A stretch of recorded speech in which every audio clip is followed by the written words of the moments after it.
Break के बाद आपका स्वागत है। पंजाब के मुख्यमंत्री भगवंत मान आज चंडीगढ़ स्थित अपने आवास में एक निजी समारोह में डॉक्टर गुरप्रीत कौर के साथ एक निजी समारोह में विवाह के बंधन में बंध गए। उनकी शादी में केवल परिवार के कुछ सदस्य और कुछ करीबी ही मौजूद थे। परिवार की मौजूदगी में हुई शादी में बैंड बाजा और बारात सभी नदारत थे। 48 साल के सीएम मान पंजाब के पहले ऐसे मुख्यमंत्री हैं जो इस पद पर रहते हुए शादी के बंधन में बंधे हैं। मान की पत्नी डॉक्टर गुरप्रीत कौर हरियाणा के कुरुक्षेत्र के पेहुआ गांव की रहने वाली हैं। मान की दूसरी शादी है और वो अपनी पहली पत्नी से 2015 में अलग हो गए थे। पहली शादी से मान के 2 बच्चे सीरत कौर और दिलशान हैं। दिल्ली के मुख्यमंत्री और आपके राष्ट्रीय संयोजक अरविंद केजरीवाल अपने परिवार के साथ समारोह में पहुंचे। उन्होंने कहा कि ईश्वर से उनके सुखी वैवाहिक जीवन की कामना करता हूं और दोनों साथ में हमेशा खुश रहें।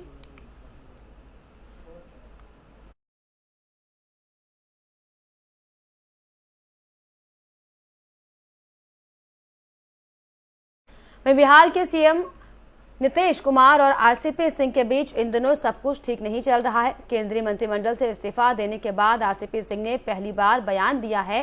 उन्होंने क्या कुछ कहा, आपको सुनाते हैं। 2010 में आप जानते हैं कि मैं राज्यसभा का सदस्य बना। उसी समय मैं पार्टी का महासचिव भी बना। फिर आगे चल करके मैं पार्टी का राष्ट्रीय अध्यक्ष भी बना। बीच में मैं पार्टी का महासचिव संगठन भी रहा और पिछले 1 वर्षों से मैं माननीय प्रधानमंत्री जी की कृपा से देश में केंद्रीय मंत्री भी रहा। Fact checking website alt news के सह संस्थापक मोहम्मद जुबैर को 14 दिनों की न्यायिक हिरासत में भेज दिया गया है। यह आदेश धार्मिक भावनाओं को भड़काने पर एफआईआर का मामले में उत्तर प्रदेश की सीतापुर कोर्ट ने सुनाया है। इसके बाद जुबैर की कोर्ट में अगली पेशी 16 जुलाई को मुकर्रर की गई है। आपको बता दें कि मोहम्मद जुबैर को दिल्ली पुलिस सीतापुर लेकर आई थी और जुबैर ने बजरंग मुनि, यति नरसिंहानंद और आनंद स्वरूप को ट्विटर पर लिखा था। घृणा फैलाने वाले हिंदू शेर सेना के जिलाध्यक्ष भगवान शरण की तहरीर पर जुबैर के खिलाफ ये मुकदमा हुआ था। जेएम फर्स्ट सीतापुर के न्यायालय में दिल्ली पुलिस ने जुबैर को लाकर वारंट बनवाया था। वहीं पुलिस ने धारा 295A और 67 आईपीसी के तहत एफआईआर लिखी थी। गौरतलब है कि खैराबाद थाने में मोहम्मद जुबैर के खिलाफ 1 जून को एफआईआर दी गई थी।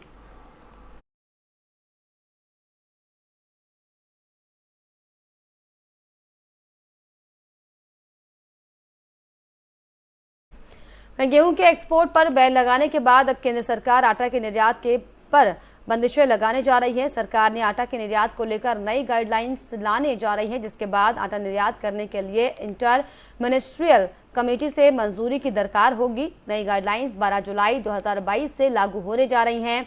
Directorate general of foreign trade ने अपने नोटिफिकेशन में कहा है कि गेहूं के एक्सपोर्ट पर बनाई गई इंटर मिनिस्ट्रियल कमेटी की मंजूरी के बाद ही आटा एक्सपोर्ट करने की इजाजत दी जाएगी। डीजीएफटी के नोटिफिकेशन के मुताबिक नई गाइडलाइंस आटा, मैदा, सामोलिना, होल मिल आटा, रेजिलेटेंट आटा पर भी लागू किया जाएगा।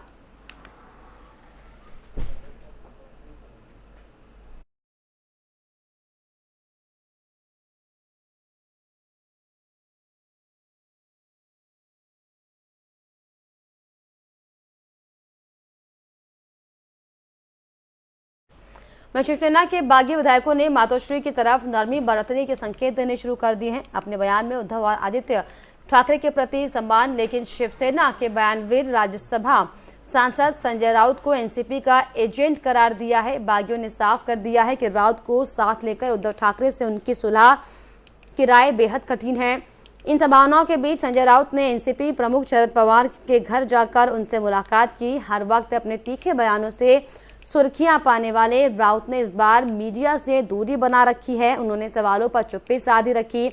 मीडिया के सवालों से कन्नी काटना दर्शाता है कि शिवसेना में भूचाल अभी बाकी है। संजय राउत ने गुरुवार को शरद पवार के घर जाकर उनसे मुलाकात की।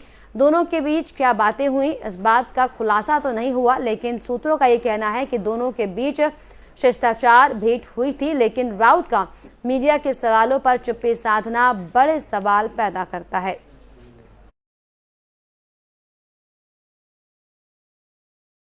और यहाँ पर रुक रहे एक और छोटे से ब्रेक के लिए।